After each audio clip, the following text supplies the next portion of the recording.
ಪೂರ್ತಿ ತಿರ್ಚಾಕಲ್ಲ ಹಂಗೆಲ್ಲ. ಹಂಗೆ ನಾನು ತಿರ್ಚಾಕಿ ಹೆಂಗಿದ್ರೆ ಫಸ್ಟ್ ಕೇಸ್ ಹಾಕಿ ಅವ್ರ ಮೇಲೆ ಬಂಧಿಸಿ ಅವ್ರನ್ನೆಲ್ಲರನ್ನು. ನಾವು ಅವ್ರ ಪರವಾಗಿ ಮಾತಾಡಿದ್ದೀರಿ, ನಮ್ಮನ್ನು ಬಂಧಿಸ್ಬಿಡಿ.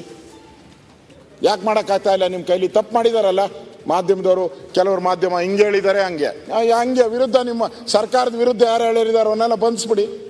ನಾವು ಹೇಳಿದಿರಿ ನಮ್ಮನ್ನು ಬಂಧಿಸ್ಬಿಡಿ. ಯಾಕೆ ಮಾಡ್ತಾ ಇಲ್ಲ ನೀವು? ಅಂದರೆ ನಿಮ್ಮ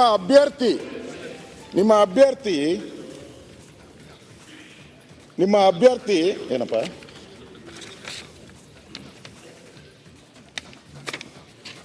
ನಿಮ್ಮ ಅಭ್ಯರ್ಥಿ ಯಾಕೆ ಅವ್ರ ಪರವಾಗಿ ನಿಂತ್ಕೊಂಡ್ರು? ಅಲ್ಲ, ಈಗ ಮೌನಂ ಅಂದ್ರೆ ಏನು? ಸಮ್ಮತಿ ಲಕ್ಷಣಂ ಅಂತ. ಅವ್ರ ಬಗ್ಗೆ ಮೌನ ಆಗಿದ್ದಾರೆ. ಮೌನ ಆಗಿದ್ರೂ ಪರವಾಗಿಲ್ಲ, ಅವ್ರು ರಿಯಾಕ್ಷನ್ ಮಾಡಿದ್ರು ಮೌನ ಇದ್ದಾರೆ ಅಂತ ಪರವಾಗಿಲ್ಲ. ಅವ್ರ ಬಗ್ಗೆ ಮಾಧ್ಯಮದವ್ರನ್ನ ನೀವು ಗೆಟ್ ಔಟ್ ಅಂತ ಹೇಳಿದಾರಲ್ಲ, ಹೋಗ್ರಿ, ನೀವ್ಯಾರಿಗೆ ಕೇಳಕ್ಕೆ ಏನೋ ಪ್ರಶ್ನೆ ಮಾಡಿದಾರಲ್ಲ, ಇನ್ನೂ ಏನು ಡೌಟ್ ಬೇಕು? ನೀವು ಇನ್ನೂ ಒಪ್ಕೊಂಡೇ ಇಲ್ಲಲ್ಲ. ಆಗಿದೆ ಇನ್ಸಿಡೆಂಟು, ಪಾಕಿಸ್ತಾನ ಜಿಂದಾಬಾದ್ ಅಂದಿದ್ದಾರೆ ಅಂತ ಒಪ್ಕೊಂಡೇ ಇಲ್ಲಲ್ಲ.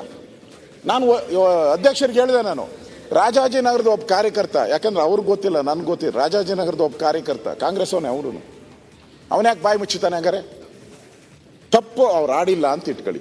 ಈಗ ಎಲ್ಲ ಕಡೆನೂ ಘೋಷಣೆಗಳು ಕೂಗಿದ್ದಾರೆ, ಒಂದೇ ಕಡೆ ಘೋಷಣೆ ಕೂಡ 4 ಅಭ್ಯರ್ಥಿಗಳು ಗೆದ್ದಿದ್ದಾರೆ, 4 ಕಡೆನೂ ಘೋಷಣೆ ಕೂಗಿದ್ದಾರೆ. ಆ 3 ಇದ್ ಕಡೆ ಯಾಕೆ ಇಶ್ಯೂ ಆಗಿಲ್ಲ? ಇದು ಆಗ್ಬೇಕಾದ್ರೆ ಎಲ್ಲ ಕಡೆ ಆಗ್ಬೇಕಾಯ್ತಲ್ಲ. ಆ 3 ಕಡೆ ಏನು ಇಶ್ಯೂ ಆಗಿಲ್ಲ, ಇಲ್ಲಿ ಮಾತ್ರ ಯಾಕೆ ಇಶ್ಯೂ ಆಯ್ತು? ಅವ್ರು ಯಾಕೆ ಇವರು ಕಾಂಗ್ರೆಸ್ ಒಬ್ಬ ಇನ್ನೊಬ್ಬ ಕಾರ್ಯಕರ್ತ ಅವ್ರು ಬಾಯಿ ಯಾಕೆ ಮುಚ್ತಾವನೆ? ನನ್ನ ಹತ್ರ ಇದೆ, ಕ್ಲಿಪ್ಪಿಂಗ್ ಕಳಿಸ್ತೀನಿ ನಾನು. ಯಾಕೆ ಮುಚ್ತಾನೆ? ಯಾಕೆ ಮುಚ್ತಾರೆ? ಆಗಿಲ್ಲ ಅಂದ್ರೆ ಯಾಕೆ? ಅವನು ತಪ್ಪು ಹೇಳಿದ್ದಾನೆ, ಅವ್ರು ಮುಚ್ಚಿದ ಬಾಯಿ ಆಗ್ತಾನೆ. ಹೌದು, ನೀವು ತನಿಖೆ ಮಾಡೋ ಅಷ್ಟೊತ್ತಿಗೆ ಬಾಂಬ್ ಇಟ್ಬಿಟ್ಟು ಎಲ್ಲ ಹೊರ್ಟೋಗಿರ್ತಾರೆ ಪಾಕಿಸ್ತಾನಕ್ಕೆ ಅವರು. ನೀವು ತನಿಖೆ ಮಾಡಿ ಅಷ್ಟು FSLI ರಿಪೋರ್ಟ್, ಈ ಕಣ್ಣಿಗೆ ಅದೆಲ್ಲ ಅಂಗೈ ಉಣ್ಣಿಗೆ ಅದೇನೋ ಬೇಕು ಅಂತ ಹೇಳ್ತಾರಲ್ಲ, ಆ ಥರ. ಅಂದ್ರೆ ನನ್ಗೆ ಅನಿಸ್ತೈತೆ, ಇವ್ರು ಹೆಂಗೆ ಬಂದರು, ಹೆಂಗೆ ಹೋದ್ರು, ಯಾರ ಬೆಂಬಲದಿಂದ ಬಂದರು, ಯಾರ ಬೆಂಬಲದಿಂದ ಹೋದ್ರು, ಅದನ್ನು ಆಗಿಲ್ಲಲ್ಲ. ಇಷ್ಟಾದರೂ ಕೂಡ ಯಾಕೆ ಅರೆಸ್ಟ್ ಮಾಡಿಲ್ಲ?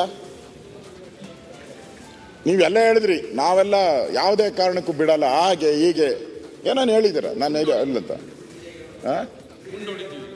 ಎಲ್ಲ ಹೇಳಿದ್ದೀರ.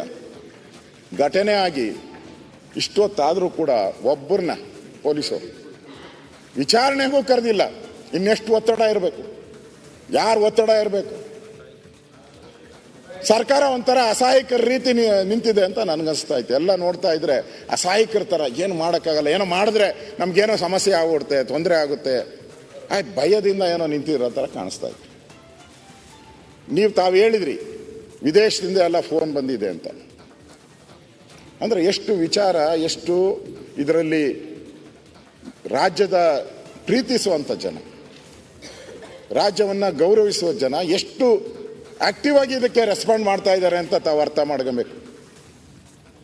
ಈ ವಿಧಾನಸೌಧ ಏನು ಯಾರಪ್ಪನ ದುಡ್ಡು ಅಲ್ಲ, 7 ಕೋಟಿ ಜನರ ಕಟ್ಟಿರೋ ಅಂಥ ಅವರ ದುಡಿಮೆಯ ಫಲವಾಗಿ ಆ ಟ್ಯಾಕ್ಸಲ್ಲಿ ಕಟ್ಟಿರೋ ಅಂಥ ದೇಗುಲ ಇದು. ಇಲ್ಲಿ ಅವನು ಬಂದು ಪಾಕಿಸ್ತಾನ ಜಿಂದಾಬಾದ್ ಅಂತಾರೆ ಅಂದರೆ ನಾಳೆ ಇನ್ನೇನು ಗತಿ? ಪಾಕಿಸ್ತಾನ ಬಾವುಟ ವಿಧಾನಸೌಧ ಮೇಲೆ ಆರಿಸ್ಬಿಟ್ರೆ ಏನು ಮಾಡ್ತೀರಾ? ಅವಾಗೂ ಅವನು ಹಂಗೆ ಓಡೋಡ್ಬೇಕಾ? ಅವಾಗೂ FSLI, ಅವಾಗೂ ಅವನ್ನ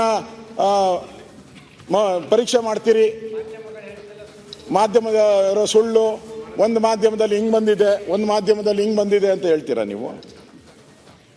ಅದಕ್ಕಿಂತ ಎವಿಡೆನ್ಸ್ ಏನು ಬೇಕಾಗಿದೆ ಇವತ್ತು? ಇಷ್ಟೆಲ್ಲ ಎವಿಡೆನ್ಸ್ ಇದ್ರೂ ಕೂಡ ಇನ್ನೂ ಯಾರನ್ನ ಕಾಪಾಡೋಕ್ಕೋಸ್ಕರ ನೀವು ಸರ್ಕಾರ ಮೌನವಾಗಿ ಕೂತಿದ್ದೀರಾ? ನೀವು ಇಡೀ ಸರ್ಕಾರ ನನಗೆ ಹೇಳೋದು, ಈ ಇನ್ಸಿಡೆಂಟ್ ಹೇಳಿದ್ರಿ ನೀವು, ಫಾರಿನಿಂದ ಬಂದಿದೆ, ಅಮೇರಿಕಾ ಎಲ್ಲ, ಅವರೆಲ್ಲ ಕಡೆಯಿಂದ ಬಂದಿದೆ.